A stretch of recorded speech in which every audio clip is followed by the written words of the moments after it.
Hello, welcome back to Talking Giants, brought to you by SeatGeek. Today is October 17th, 2025, and our New York Football Giants are traveling to Denver to face the 4-2 Broncos.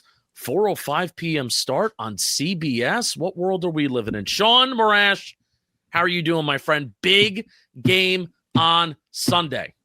I can't believe we're here to play the Broncos. No, I'm good to go. What's up, Justin? I'm fired up, man. I'm well rested. This is awesome. It's been awesome to, for the first time in a decade, have a Thursday night win, which leads to this extended bye where we're not miserable for 10 days. Like, think about that. It's been a decade for that part of it. So I'm pumped up, man. And I can't wait. I can't wait for what I deem a very winnable game on the schedule. Whether they get there or not, we'll break it all down.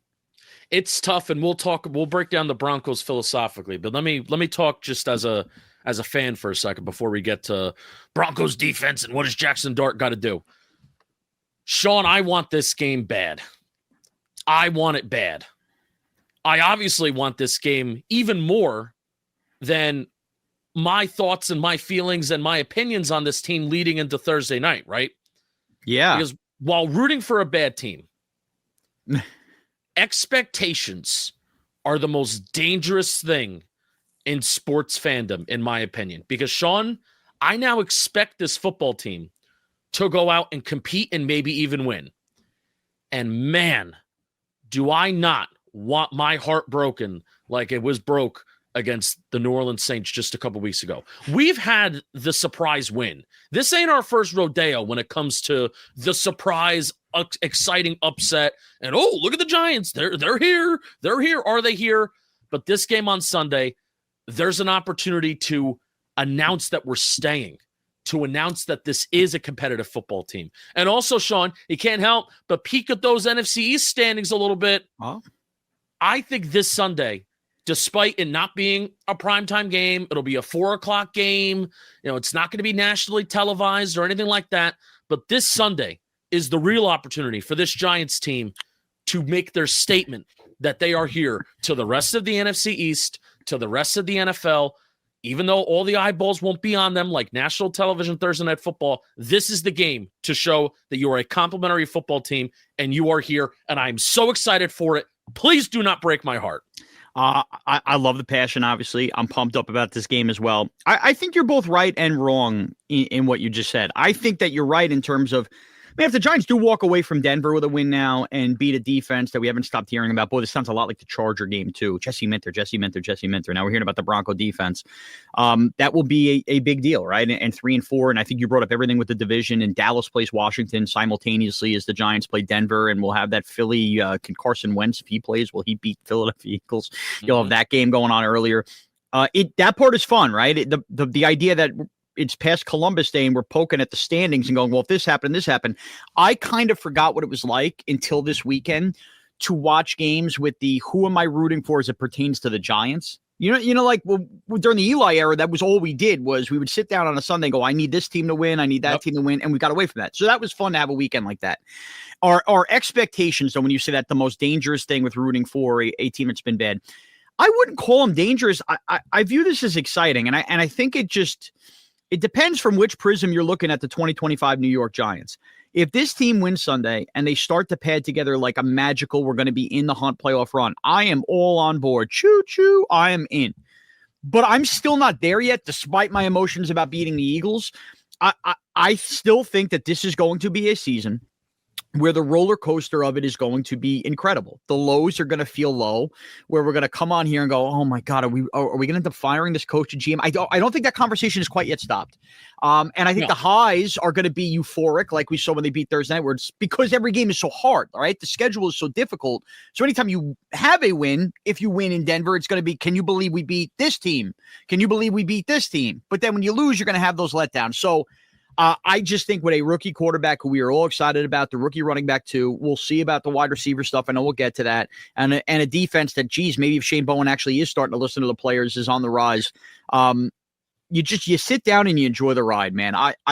This is my promise to you. I will be euphoric if they win. If they lose, depending on how it goes, I'm sure I'm going to be annoyed. I am after every loss, but I don't think losses this year in 2025 are going to get to the point where they're week ruiners yet. The Saint game, I remember I was more grounded than you were after the Saint game. I was ruined. I know you were ruined. You're really going to feel that way if they lose the game versus the Denver Broncos Sunday on the road as 7.5-point dogs? Really? It does depend how the game goes, because the Saints game was crushing because you have the roster elevation mistakes and you have 5 turnovers, which, all like losing in that nasty type of way, which even for this game, how the Giants play, even if it's in a losing effort, but it comes down to, man, they lost 13-10, one of those nasty Giants games, and we're really looking around at us being like, sheesh, well, the team played kind of well. They took care of the football. They just got stopped by a really good defense. All right, now is the time to maybe make a move for a wide receiver, and not just a wide receiver that could be here for this year, even if it's somebody on an expiring contract, somebody that maybe you can envision the Giants extending. Yeah, I am becoming much more, I'm coming around on that idea a lot more than where I usually am at this time of the year when it comes to, trade deadline acquisitions for the Giants. Yeah, I absolutely am as well. And look, the team now is in a mode where it's about supporting the quarterback. And I think it's very much, we should remember John Mara's quotes about Daniel Jones. And the one that resonates to me above anything else is, we did everything possible to fail this kid. And I'm paraphrasing, but it was I might have nailed the quote, whatever. Yeah, screw this kid up. Screw this kid up. Okay. And I think that's what this year now becomes about, more than the wins and losses. The wins will be great, but how do you keep the positive train going and not have Jaxson Dart, who's seemingly elevating a locker room as well right now with excitement? How do you set him up in the best position possible where he's lost his all-pro stud wide receiver to an ACL injury? How do you set him up for success, and how do you build him? And that's where the wide receiver stuff comes into play, I think, throughout the rest of the year. Yeah. All right, but let's talk about the Broncos. And before I do that, I do want to rip off an ad read, because we got a couple of them today, and one of them is SeatGeek. Of course, SeatGeek, they're the presenting sponsor of the show. They've been supporting us for years. They are awesome. The MLB playoffs are here. The NFL is in full swing, and artists like the Jonas Brothers, Billie Eilish, they're on tour right now. And I simply think, because I've been talking about Jonas Brothers on ad reads, Jonas Brothers clips of their tour have been coming up, and I'll tell you what, they sound better than you think. And with SeatGeek, the MLB's official ticket marketplace, your tickets are fully guaranteed and instantly fulfilled in your account after purchase. 28 million downloads, over 28 million downloads. That's a lot of downloads for SeatGeek, because they're the #1 rated ticketing app in the world. You know that each ticket is rated on a scale of 1 to 10. So you know if you're getting a good deal. Just look for the green dots, because green means good and red means bad. Go to a Giants game. Go to the Packer game. You can even buy parking passes on SeatGeek too. And when you use code JMPlayoffs, you're going to get 10% off your next set of tickets at SeatGeek. That's a 10% off any tickets with promo code JMPlayoffs. Thank you to SeatGeek. Always appreciate you. And Shaun, let's talk about this Giants offense going up against this defense. So I know this game is going to serve as a unique challenge for Jaxson Dart. Philosophically, the Broncos are the complete opposite from what he's faced so far. Jesse Minter, Brandon Staley, and Vic Fangio, they're all defensive coordinators that I think they'll stimulate pressure and disguise looks, on the front end and then also on the back end. They may show that they're bringing 8 at certain points, but they're only bringing 6. Vance Joseph in this Broncos defense, they're going to show 8, and they're going to say, screw you, we're bringing 8. Those horses that they have are fast, man. They're aggressive and good football players that get after the quarterback. Jonathan Cooper and Nick Benito both together have one of the fastest average get-off times in the NFL. The Denver Broncos as a team have the fastest get-off in the NFL. They have the 4th highest blitz rate in the league. So a very different challenge for Jaxson Dart. And without a doubt, I do think this is the best defense he has faced so far in his brief NFL career. No question, and it's certainly not a defense that's beat up like we've seen the last couple of weeks with some of these defenses he's played, whether it was the Charger game with no Mack and, of course, no Jalen Carter a week ago versus the Philadelphia Eagles. They do come in, at least with their front, relatively healthy. This is a Broncos team, and Justin, I was telling you in text, I'm so excited about this game, and I've had so much free time that I've gone back and I've watched all 6 Denver Bronco games this year. Oh, yeah. They're a team that I've gambled on a ton too, so I'm very familiar with. They're good. There's no way to understate it, but in many ways, I kind of think that the Giants have set themselves up, not that they're going to go drop a 30 burger, but almost by peeling back what they do offensively and still trying to search for what they're doing at wide receiver and everything, they oddly play into this confusing deck with the Broncos. Now, hear me out. This is going to sound really silly, but I know I'm making sense in my head. Patrick Surtain is awesome. I think he's the best corner in football, travels with the top wide receivers. When you don't have a top flight wide receiver in this game, it kind of takes one of their biggest strengths out of play. Okay, fine. Take away if Darius Slayton's healthy. Okay, fine. Play little Jordan Humphrey here anyway. Like, whatever they decide to do with Patrick Surtain, he's going to be awesome on the field. But because you're so depleted, and because you're still in this, hey, we got to try to find to spread the ball around, 8 different ways. The Giants are going to be put in a position where no matter what, they were forced to play this way. So it kind of neutralizes what Patrick Surtain can do to you anyway. Because if the Giants were so reliant, of course, you'd rather have Malik Neighbors playing. I'm not saying that. But if the Giants were so reliant on it's Dart to Neighbors, Dart to Neighbors, Dart to Neighbors, and there's Surtain shutting it down, what is our conversation today is, well, how the hell are they going to figure out a way to move the ball around without Patrick Surtain? You've already kind of negated the strength of Patrick Surtain in this game because you're already playing spread the ball around to as many different weapons as possible, if not the tight ends. So in an odd way, because of the Giants' lacklusterness at weapons, I think that actually, kind of negates what Denver's main focus is going to be on the back end. Now, as far as you mentioned the front end, Nick Bonito has been awesome. You mentioned Jonathan Cooper. I don't know if you saw the audio. I could play it on my phone, but Jaxson Dart is already in his head after he met the media. And I think right now the Giants, if Illuminor is healthy, they're getting quality enough tackle play, and Andrew Thomas's health. I mean, go ahead, Jonathan Cooper. Go ahead, line up Bonito on that side. Thomas, I think, is in a spot where this is going to be the best tackle that this team has, frankly, seen all season long on their pass rush. And now, furthermore, at the quarterback position, Jaxson Dart is still too crazy and stupid to know any better. And I don't think he's spending 10 days of film breaking down the Bronco defense, going to be intimidated at all by this pass rush. And I think his legs are going to be a weapon in this spot. And for all of those, I'm going to tie a name in that many of us are frustrated talking about.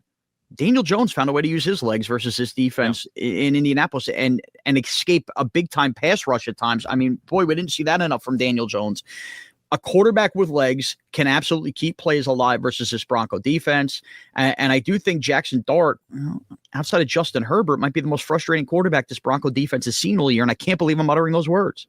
Yeah, and this is where when teams run cover one and when they blitz a lot, when you run cover one and when you run man coverage on the back end, your DBs and your corners, their heads are turned, right? They're not necessarily looking back at the quarterback. They're playing the wide receiver that's in front of them. So that's where the threat of Jaxson Dart's legs can be fully useful, and especially his scrambling ability.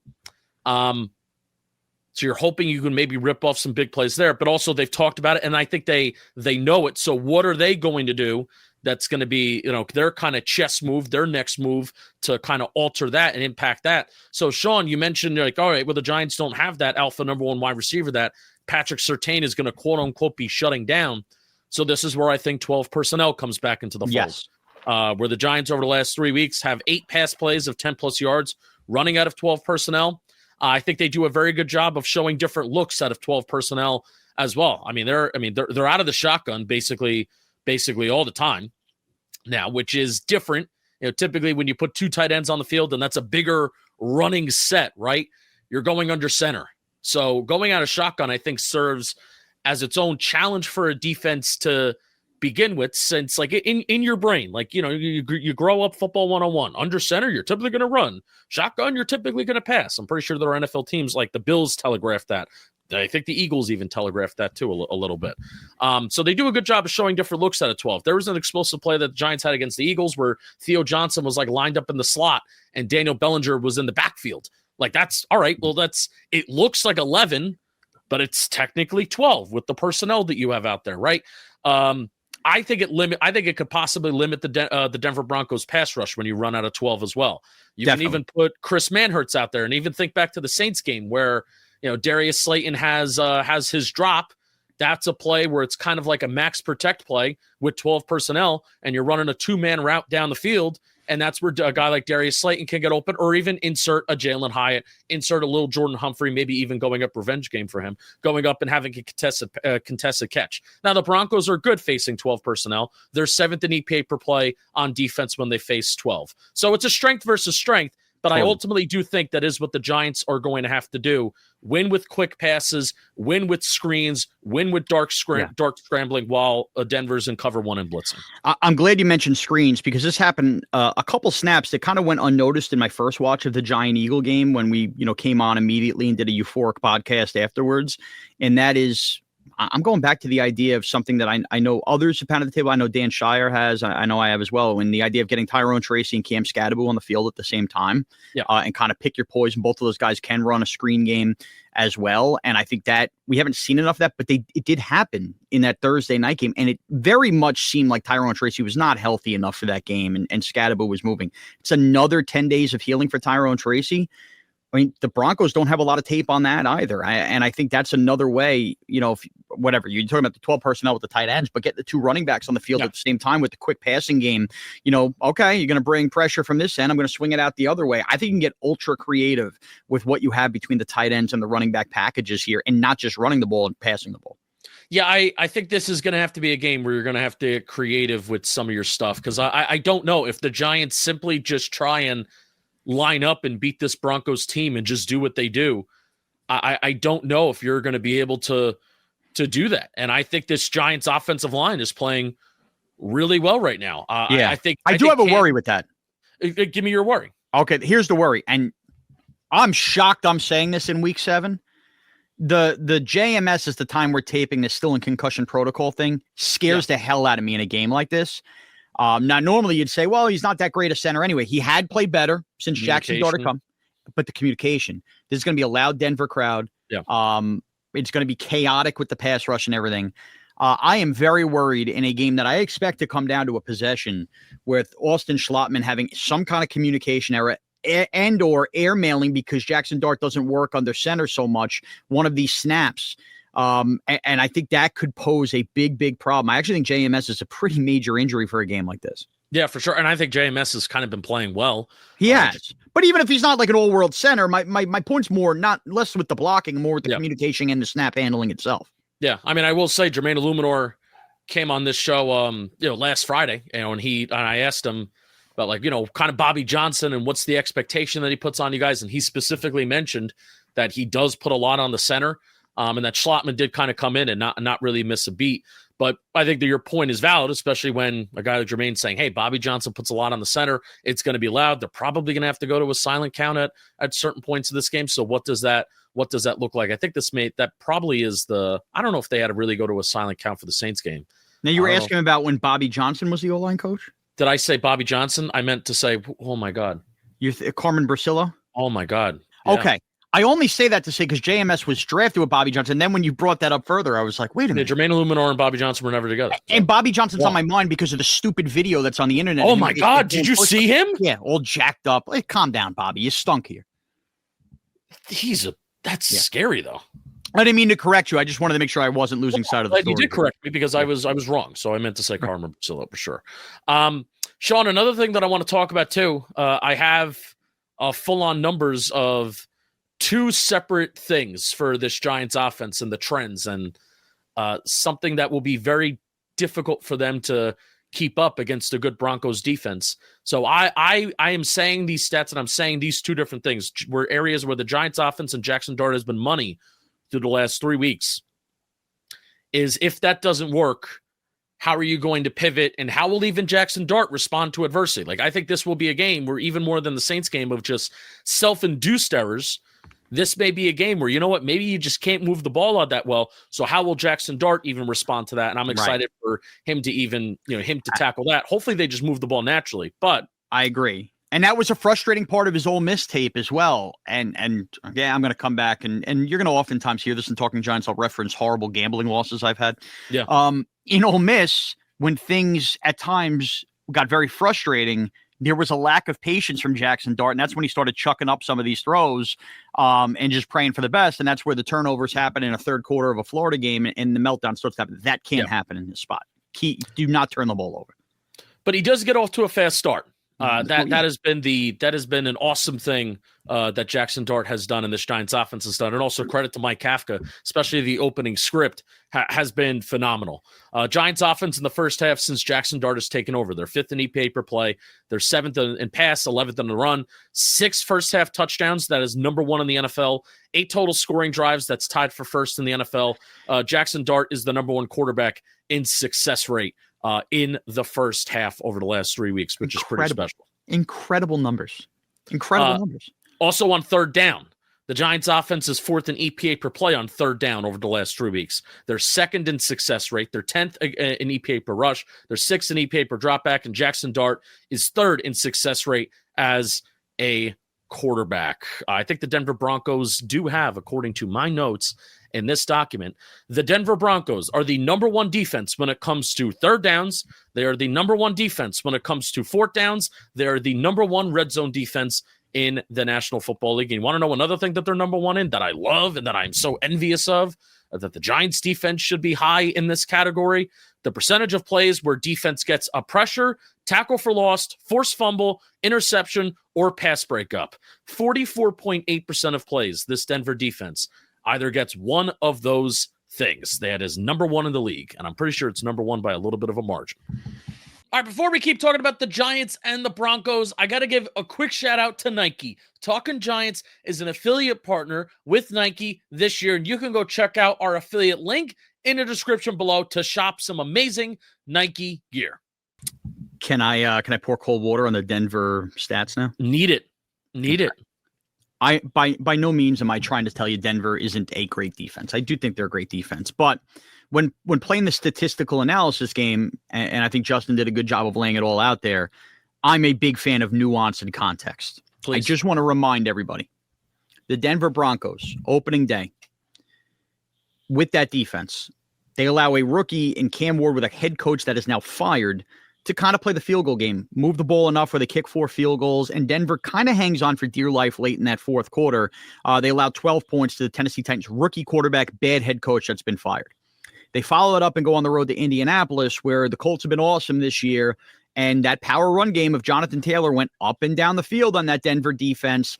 Game ends on a controversial field goal call. The Broncos lose the game, 29 points put on the board, although I do think one of those was a defensive score. Week 3, Chargers, we saw that offense move. They lose the game. They give up 23 points to Justin Herbert and company. Okay, we tip the cap. But then we start talking about the stat fluffing. Dude, they caught the Bengals at home with this terrible offense post Joe Burrow and allow the field goal. They loaded up their stats and padded their stats in that game and the Tennessee game. And then you had the Eagles, who we just saw on Thursday night, who are just not the same team offensively, where they approached that game versus a great pass rush going, we need to force the ball to A.J. Brown and Devontae Smith because they're getting really upset. And they kind of went away from the run with Saquon Barkley when the Colts had already proven that was the case. And then last week, look, we live in New York. A lot of us do, if you listen to Talking Giants. You know how crappy the Jets are. And Justin Fields himself admitted this week that his legs have been hurting since the Miami game, and he could not run last week, to the point where the Jets in London score, basically 9 points because 2 was on a safety.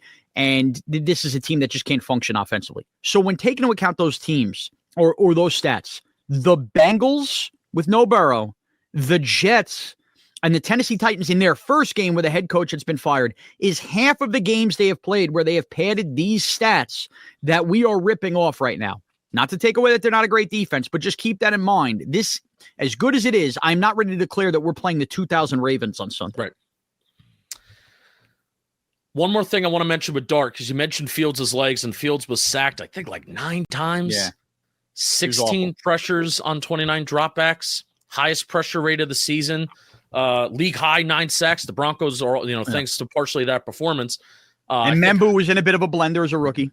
And also thanks to probably facing Cam Ward week 1, which that was his first NFL game, and he hasn't been, dealing with pressure all that well.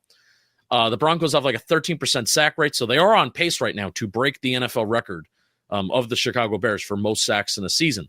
But I bring that up to talk about this. One final thing about Dart, and then I want to move to the Giants running game. Jaxson Dart, despite having a sack rate that's around 8%. So you look at that and you're like, man, like if you're a quarterback that's around 10%, that's not that good. You want that number to be a little bit closer to 5 or closer to 7 and a little south of that. But Shaun, what have we talked about time and time again when it comes to Jaxson Dart taking sacks and dealing with pressure? Do you know where I'm going with this? I actually don't. I don't. Please don't tell me we're going with the please slide effect. No, not that. I mean, even though like that's a given, I don't feel like we need to analyze how Jaxson Dart should try and take care of his body. I actually don't, Justin. Give it to me. We've talked about how like I think Jaxson Dart has dealt and navigated the pocket extremely, extremely well. Keeping his eyes upfield. Yes, and the stats back that up where yards lost per sack, Jaxson Dart has the second least yards lost per sack in the National Football League right now. He's making his way back up to the line of scrimmage every time he's in pressure. Absolutely. So you know what? If you're going to get sacked and it's a 2-yard loss, okay, like whatever, man. If it goes from a 2nd and 7 and it's a 3rd and 9, you give yourself a fighting shot. If it's a 1st and 10 and you're throwing and it's a 4-yard sack, all right, we'll deal with the 2nd and 14 and we'll get ramped up. You are not seeing the back-breaking sacks and mistakes by Jaxson Dart so far. But all of this is to say is, again, philosophically, the Broncos defensive line is going to give the Giants offensive line a challenge where we haven't seen the disaster plays by this Giants offensive line, which I think helps Jaxson Dart not take the 6, 7, 8-yard sack, while Jaxson Dart has also navigated the pocket extremely well himself too. Again, just another way to say that philosophically, the Denver Broncos is going to serve as a different challenge, and it is going to challenge even the good things that Jaxson Dart has done so far. So if it continues, it will be that much more of a great sign for him. Yeah, no question. One hand is helping the other, right? There hasn't been the disaster plays, but Jaxson Dart is also helping this offensive line where past quarterbacks have not been able to do that, avoid that sack total racking up. What's your expectations for the run game and Cam Skattebo? My expectation is that the run game keeps rolling. I point to that Colt game, which was one that I watched intently. For as good as this Bronco team is with the pass rush, they can be susceptible to a power run game, which is exactly what Cam Skattebo has done. And look, the ability for Cam Skattebo just to be a human wrecking ball and kind of impose his will and force those missed tackles and not go down on that first point of contact, I think is a huge, huge component to beating this Denver Bronco team. And that's also how you wear down a team with this intangible. Denver Broncos decided to play the pretend we're an East Coast team and not take the bye after London gimmick when given the schedule. They are coming back 8 time zones to readjust to their own thin air, where if you just do the human body clock, the Giants on 10 days rest with resting up a Cam Skattebo and the offensive line are going to go play the Denver Broncos, who are probably like a full body clock day behind in their gear up anyway. I think in the run game and the power run game, that is going to play a difference here. I think as the game goes on, if the Giants are able to establish this very early in this game and as it wears down, I think that you're going to find the rare moment where this Denver defense has an opportunity to have their legs feeling like jelly and kind of really get worn down. So I think it's all about the power run game with Cam Skattebo here. And if he's just the human bowling ball, he is going to annoy the Denver Broncos to enough where they could say no mas come the fourth quarter. Yeah, again, I think a different challenge where it is. The Broncos defense, second lowest in average yards before contact. They do a great job of getting running backs near and at the line of scrimmage. The Eagles abandoned running with Saquon Barkley and using their offensive line versus Denver. It was one of the most idiotic second half game plans I have seen all season long. They would have won that game if they committed to the freaking run in the second half. Broncos have the second highest stuff rate in the league of stuffing guys at the line of scrimmage. But the thing is, they're 24th in yards after contact. Exactly. And that is where the Giants' bread and butter is with Cam Skattebo. And also, of course, you have the threat of Jaxson Dart's legs as a designed runner, plus also as a scrambler, which has really, really helped out the overall efficiency and the overall effectiveness of this rushing offense. Now, the Giants' offense themselves have done a good job, even though they're not great in average yards before contact. They're 13th lowest in average yards before contact. They have the 9th lowest stuff rate in the league. And I think that is kind of thanks to Cam Skattebo. Like, most of his yards are coming after contact.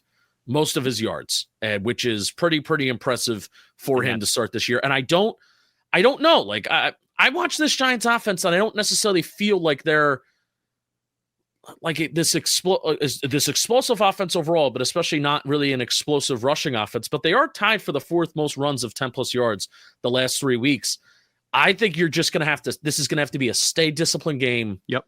You have to try not to hold. You have to try not to have a false start. Yep. You have to try not to have a drop. You have to try not to fumble. You really have to play a disciplined game because this may have to just be a game where you run a lot of plays. Like the Broncos. Long drives, wear them down. You know, by the way, keeping the ball out of Bo Nix's hands, and they have a good rushing attack themselves. Like this is not the preferred game plan for me for any team, but I just think looking at the Giants personnel wise, looking at what they're doing well themselves, they're just going to have to try and stay disciplined, and that may have to be it. And running out of 12, like I said, running and throwing out of 12. No 2 games are created equal. This can't be a game where the Giants are like, damn, we're not getting to 30 points like we did versus the Eagles. I'm okay with long sustained drives and winning a game. And we'll talk about the Denver offense versus our defense in a second. If we kick 4 field goals and we win a game 12-9, I'm fine with that. Yeah. You know what I mean? Like that just stay disciplined. Like you said, keep the clock grinding, everything goes with it. You keep mentioning stuffed rate, and it's going to drive me nuts if I don't ask you this. You a double stuffed Oreo guy or regular cream? Double stuffed will give me. I don't get that. You didn't let me finish. Sorry. Double stuffed, it'll give me. I'll have issues. Oh, okay. So I think I'm just regular. Yeah, I'm a regular Oreo guy too. People go nuts for the double stuffed. I don't understand it. All right, we'll carry on. Well, I mean, it's you and I. Like, we can't just have 1 or 2. Oh, no doubt. Matter of fact, I have now become a big time get the family pack with the 2 packs of Oreos at Costco guy. You know, half of my kids, half of me. Because if I'm just unleashing a pack, I mean, that is a sleeve during Thursday night football. Easy. Yeah. Easy. Can't do it anymore. Especially this Thursday night game. Snoozer. Yeah. Will be an unk fest. All right. Let me talk about Shopify before we move on to the Giants defense versus the Broncos offense. We're gonna have to postpone our wide receiver conversation. Like that just may have to happen. It's a perfect midweek thing. So maybe you got to give me your thoughts in a text message, and I'll read it off during the midweek episode. But this video is brought to you by Shopify.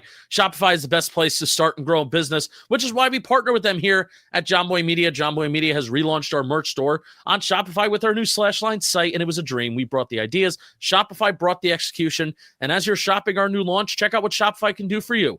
Life is really a touchdown when you have Shopify on your side.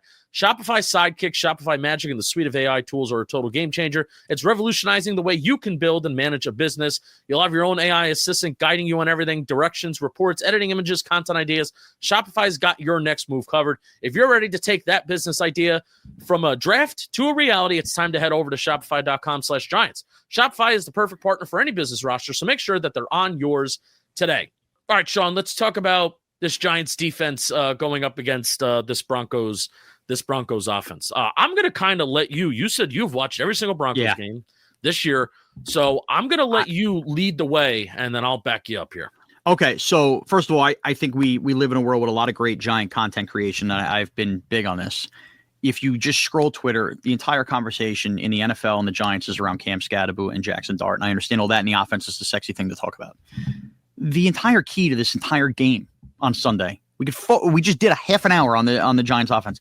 The entire key is this Giant defense versus this Bronco offense. Yeah. Justin, as much as I've pointed out all the stuff that I've seen from this Bronco defense, the Bronco offense, to put it in layman's terms, stinks right now.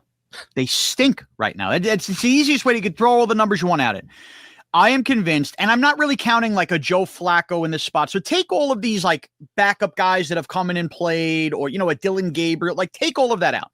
Of all the guys we would consider like the viable franchise quarterbacks in the NFL that are playing week in and week out, I believe that through the first 6 weeks, Bo Nix is simply the worst quarterback in the NFL right now, through and through. This is a team that tries to dial up deep shots. Sean Payton keeps going after them.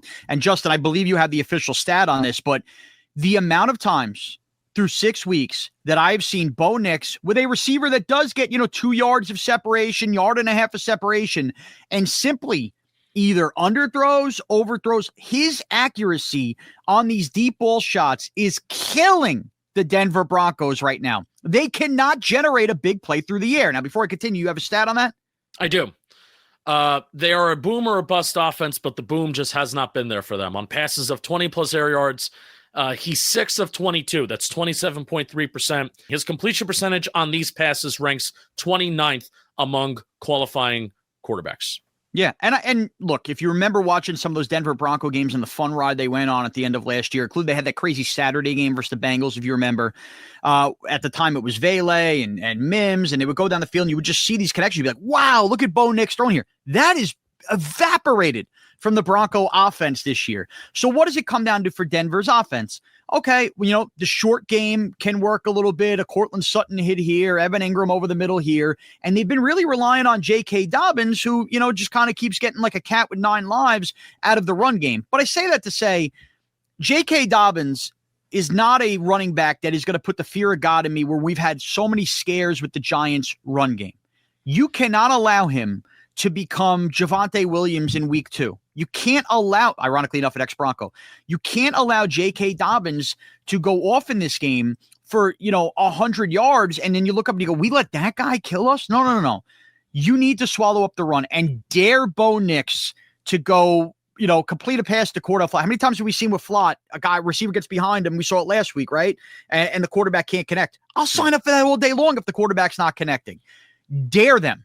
Dare them to do it. If they do it, it'll be the first time they do it all year. You cannot allow Dobbins to beat you. Bo Nix simply has reverted back to the guy. If you watch enough college football of him at Auburn, eventually at Oregon, the thoughts of him at the Senior Bowl, and people shocked when Sean Payton took him as high. Like, he's reverted back to everything that anybody doubted Bo Nix about being through 6 weeks of this football season. And furthermore. Yeah, I think getting a year on film on him has certainly certainly helped. And Sean Payton acknowledged after the game, like, that they're a defensive first team, which is bizarre, man.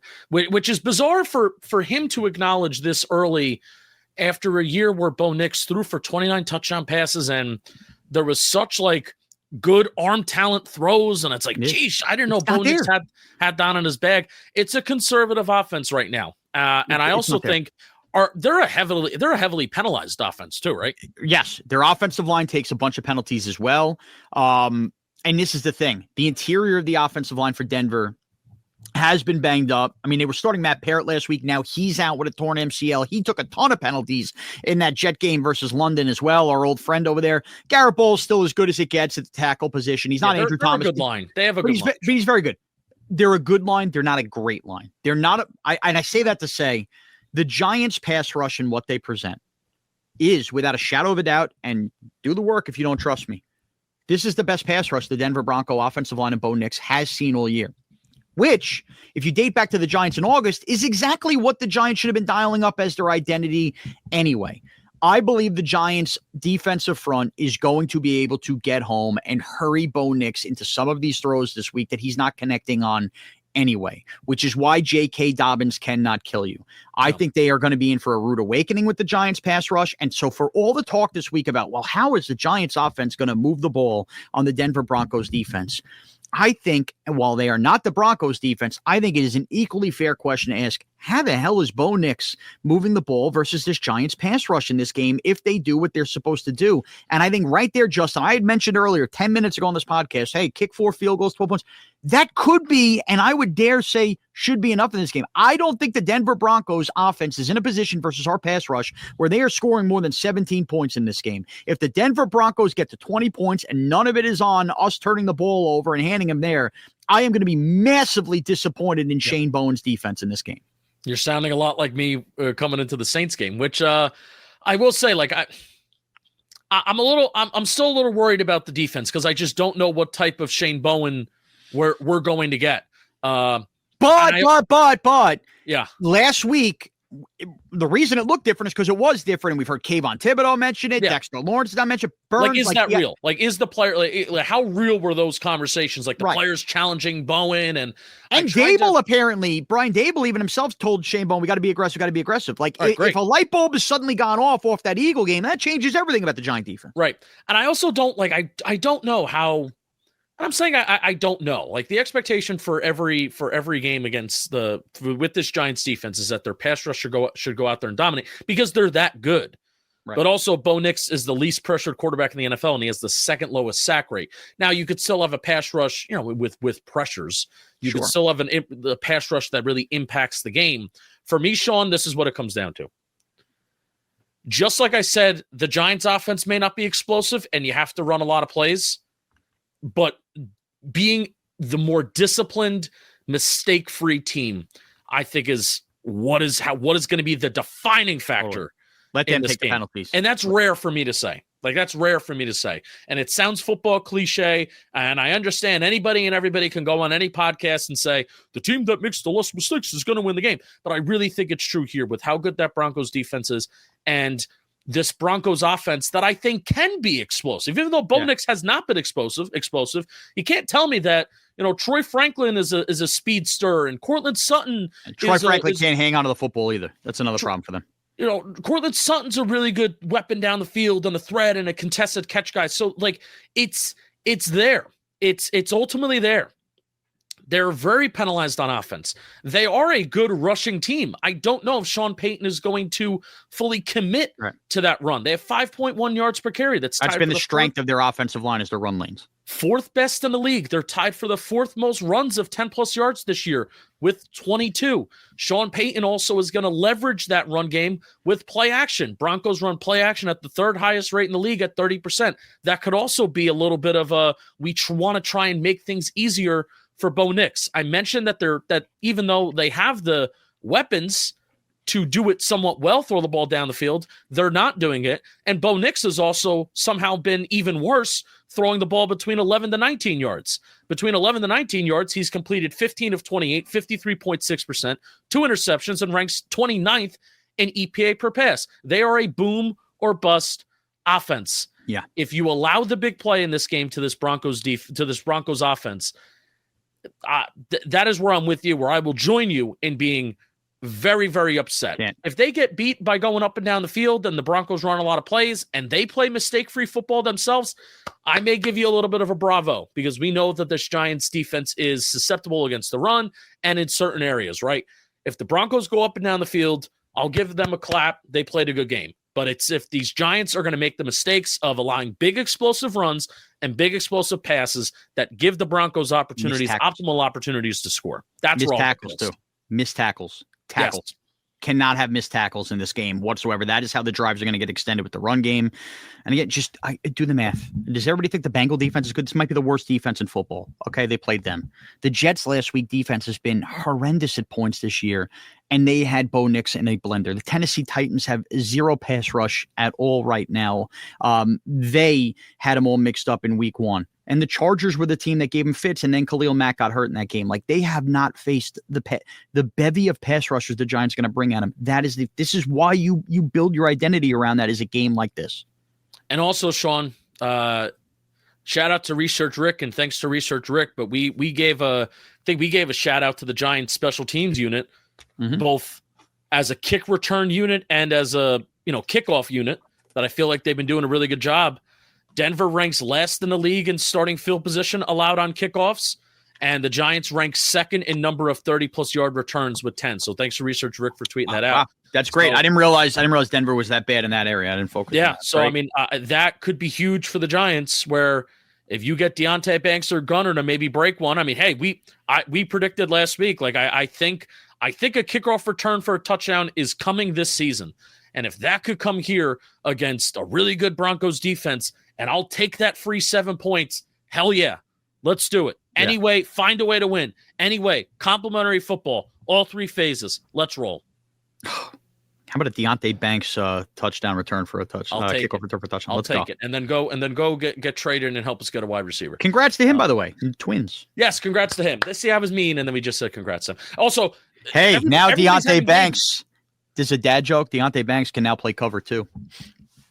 Huge. Also, everybody that has a baby on this team plays great, so maybe he deserves to be back in the starting lineup. Man, there was a lot of humping going on for the Giants. There's a ton. Jermaine laughed at it. And he's like, "Yeah, there's he used the phrase.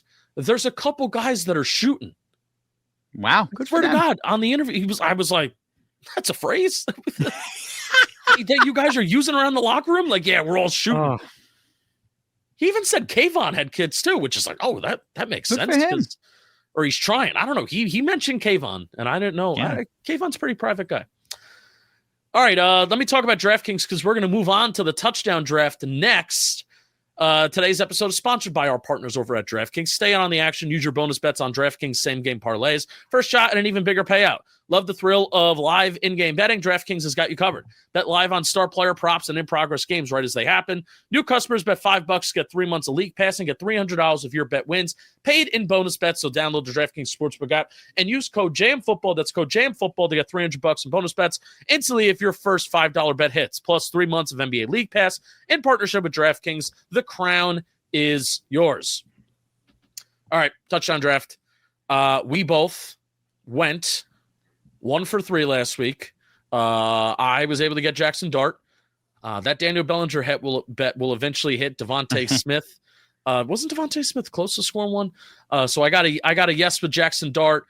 You got a yes with Dallas Goedert. And Theo Johnson and Jahan Dotson did not score. So the score relatively stays the same between you and I. I'm leading you by I would think 300 or 400 points or so. Which can be made up when talking about the juice pretty easily. Which can be made up. So, last week you had the first pick, I believe. I did. So, I have the first pick this week. So, ideally, I don't want to just take J.K. Dobbins because I feel like that's an easy minus 125. Remember the strategy, Justin. Remember the strategies. You know what? Jaxson Dart being at plus 350. What was he last week? Oh, he was at plus 340. There's a bunch of guys that are like Wan'Dale Robinson has better odds to score a touchdown than Jaxson Dart. I want to make this very clear, too, when doing the touchdown draft. I believe there's an outcome in this game where 0 touchdowns are scored as well. I want to make that very clear. I also, for the first time in the Talking Giants, the brand new Talking Giants touchdown draft, this is in its 2.0 version because it was me and Danny Behan before you came on. So, and he is pissed. Let me tell you. He's pissed? Oh, he feeds me the Instagram and Twitter. I can't believe he took my job. This whole thing. I know. I for the first time put Denver defense and Giants defense on here because I figured because they're at plus 500. I'm glad you did. Yeah, I'll be taking Jaxson Dart at plus 350 with my first pick. Okay. In my first pick, I'm taking the Giants defense at plus 500. Wow, that's your first pick. Yep. I have a feeling. Now this is for us, by the way. You know how fantasy counts? This is defense and special teams, right? Yes. We're going to count defenses. Yeah, right. they get kicked and all that. No, I'm serious.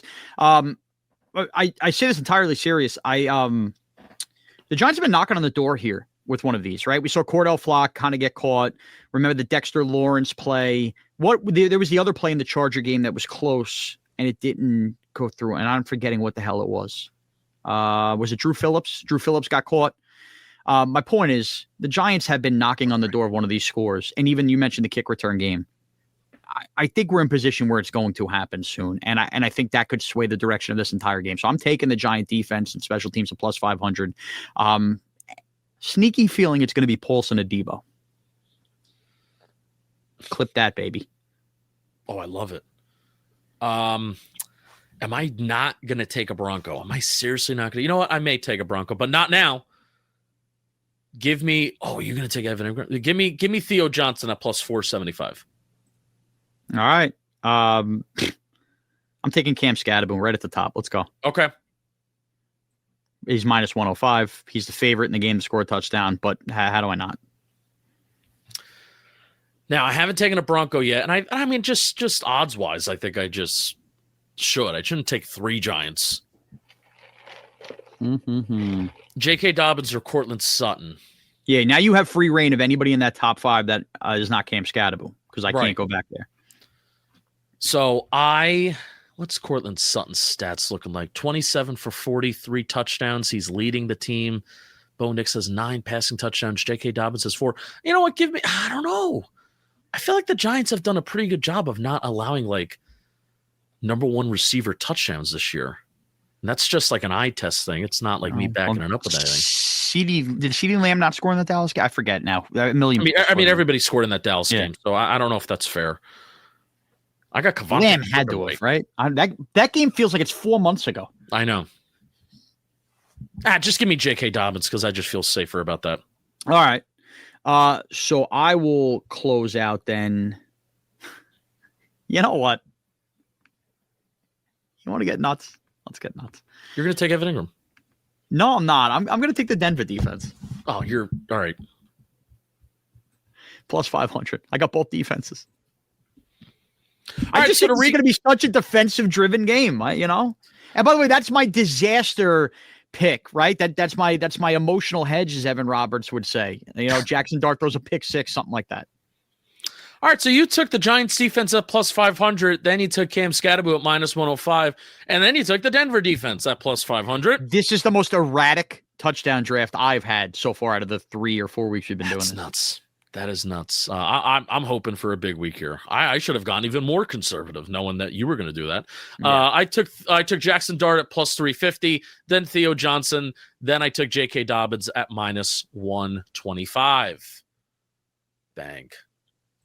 You know what? I'm just going to bang this out right before spread picks right away, because then we can even talk about this for 2 minutes. I got to talk to you about Tushy, because it's never been too soon to plan for Super Bowel season. Installing a Tushy bidet makes bathroom visits so much more comfortable for your guests and your pipes. Tushy, after my greatest sit, I sat for 5 hours and 9 minutes. I did not get up once during the Mariners-Tigers do-or-die game of Game 5. Yeah, it was the Game 5 Friday night. And I did not get up for 1 single second, and they're calling it the perfect sit.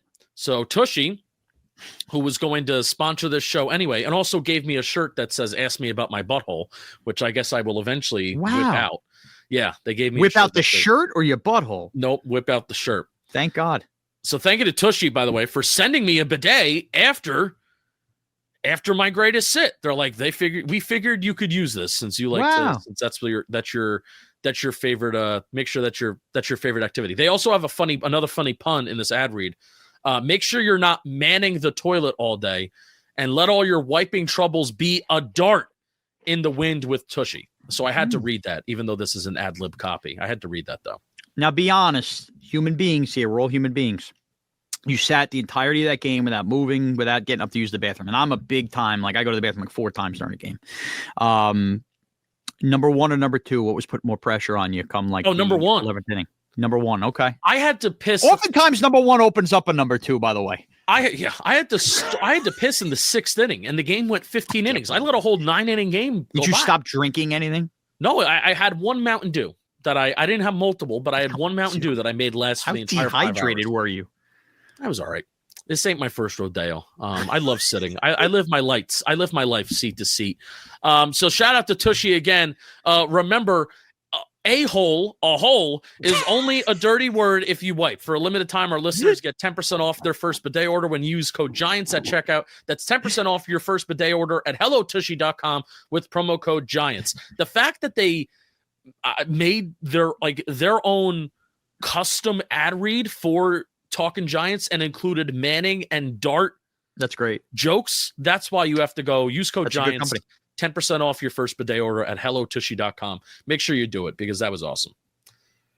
All right, let's do spread picks very, very quickly. Shaun, not much has changed in the standings because we both last week went 4 and 4. Okay. We went 4-4. So on the season, you're 16 for 24. I am 10 for 24. Okay. So I'm 16-8 and you're 10-14. Okay. I think that's right. Oh, that's I have it Give written me the down. record, I have it Justin. written what down. Kind of football fan are you? Jeez. I have it written down in a spreadsheet. Very, very weird. Okay. That it automatically calculates things for us. So my brain didn't work. All right. Thursday Night Football. It's the Unk Fest. Steelers at Bengals.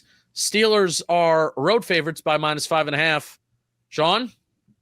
I have a sneaky suspicion after Mike Tomlin's comments hating the Browns for trading Flacco. If Flacco plays well enough, I think the Bengals cover. I'm not sure they win the game, but I think it's too many points here. I think you get these Thursday night games have been wacky the last couple of weeks. Give me the Bengals getting the 5.5.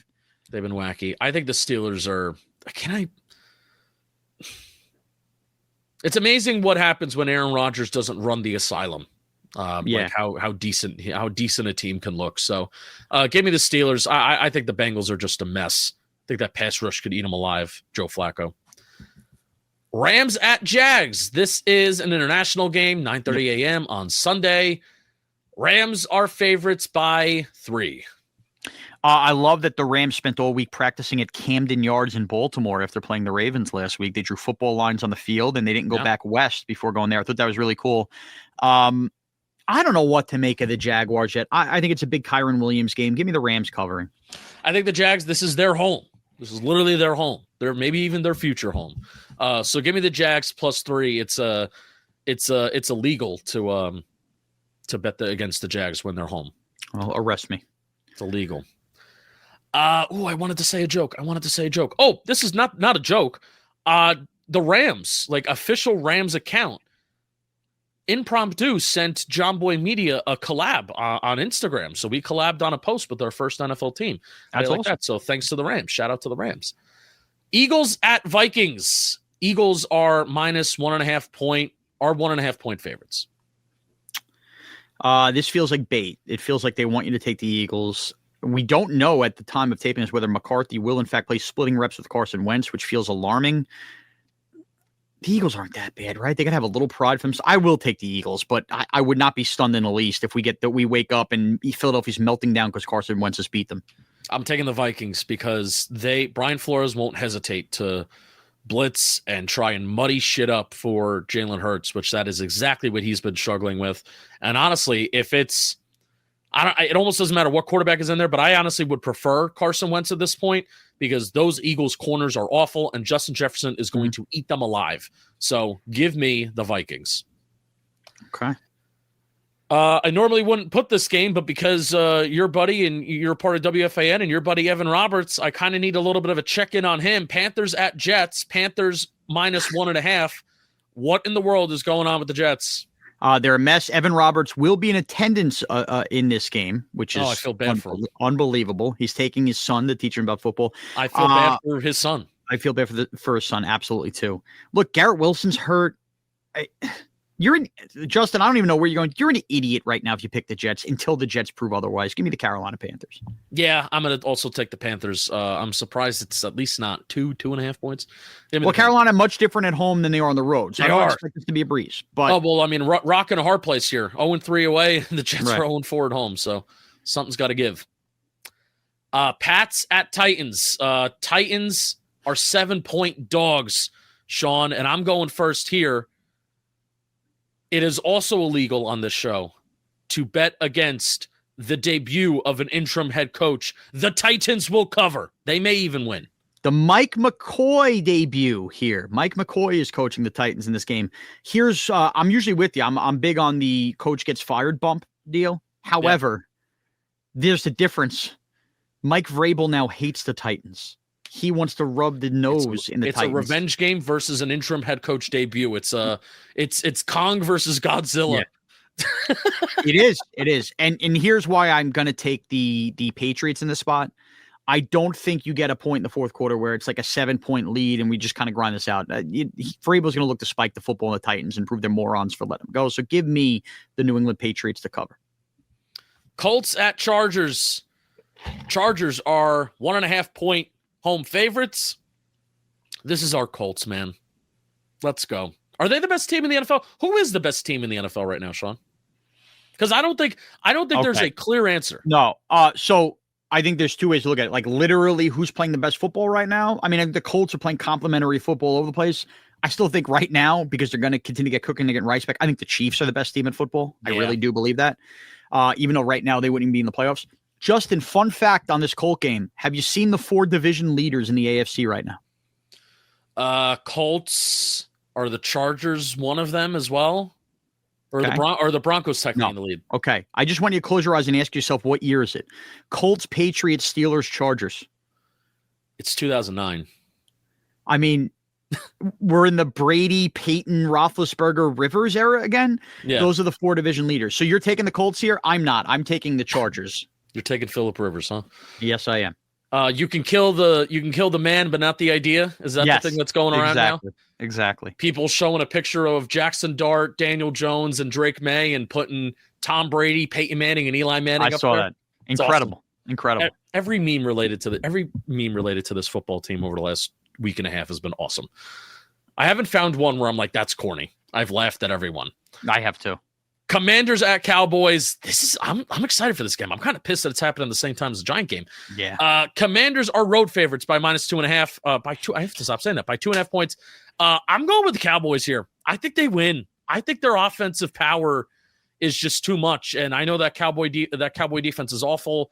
Matt Eberflus might as well be Mike Nolan, but I kind of just think the Cowboys score more than the Commanders.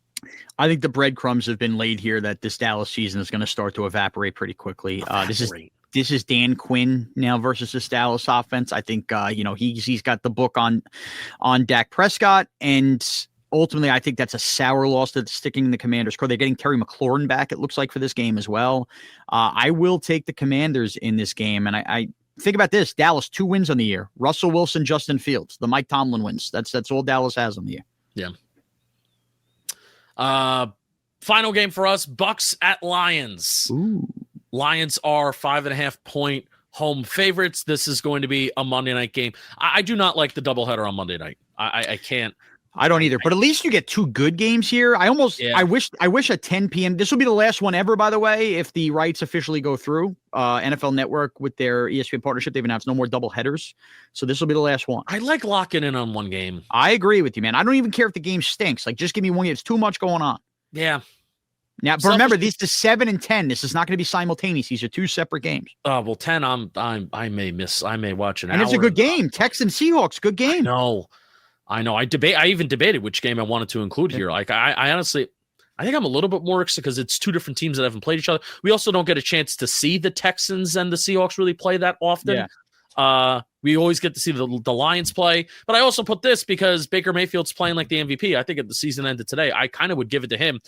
So give me the Bucks to cover +5.5. Everything in my guttural instinct tells me, well, the Bucks are just flying right now. Pick them. Lions at home in this spot. I think the Bucks defense gets a little bit of a wake-up call here. I think it's a fun game, but I think the Lions win by a touchdown and cover. All right. Shaun, Giants versus Broncos prediction. What do you got? Giants are going to win this football game. They're going to get a defensive score. They're going to get a Skattebo touchdown. I'm going to rake up the touchdown draft, and the Giants are going to be leading 17-13. Bo Nix will have the ball in his hands. 4 minutes, 3 minutes, 2 minutes, doesn't matter. Wow. And it'll be a Abdul Carter first sack of his career that gets home, strip sack, ends the game. Giants win the game 17-13. I may cry. Please do. Please do. By the way, what? People love watching a grown man cry, huh? I'm still getting Instagram alerts on that clip. Unbelievable. I mean, in the words of Tim McGraw, I don't know why they said grown men don't cry. Yeah. Also, great song, by the way. For anybody out there on that, it is a great song. Just real quickly, I know we're going long. Guys, I'm a naturally passionate Giant fan that was on no sleep, and beating Eagles means a lot. The few haters out there that thought I was fake crying, can I just ask you, do you think I'd be living in Bayshore, Long Island, commuting in and out of Manhattan every day to do sports radio if I was that good an actor? Or do you think I'd be in LA rubbing my face between Sydney? Never mind. You know what I mean. All right. You know what I mean? I'm not that good an actor, please. I know what you mean. Giants at one point get a safety this game. Ooh. Giants 19, Broncos 16. That's a fun game. Yeah. That's a fun game. Let's go. All right, so it's a 4:00 game, so we will be live at around 8:30, 9 o'clock. I don't know the exact time, but make sure, way for you to know when we're going live and what we're doing and when we're doing it. Have that notification bell on. We always try and get that live stream out there at least 30 minutes before we go live, because I like putting it live set 30 minutes before, because then the notification will go out. Talking Giants is going live in 30 minutes. So make sure you are part of that. If not, then we will see you on Monday for hopefully a Victory Monday podcast on the podcast apps. Let's go Giants. Let's go Shaun. Let's cry again on Sunday together.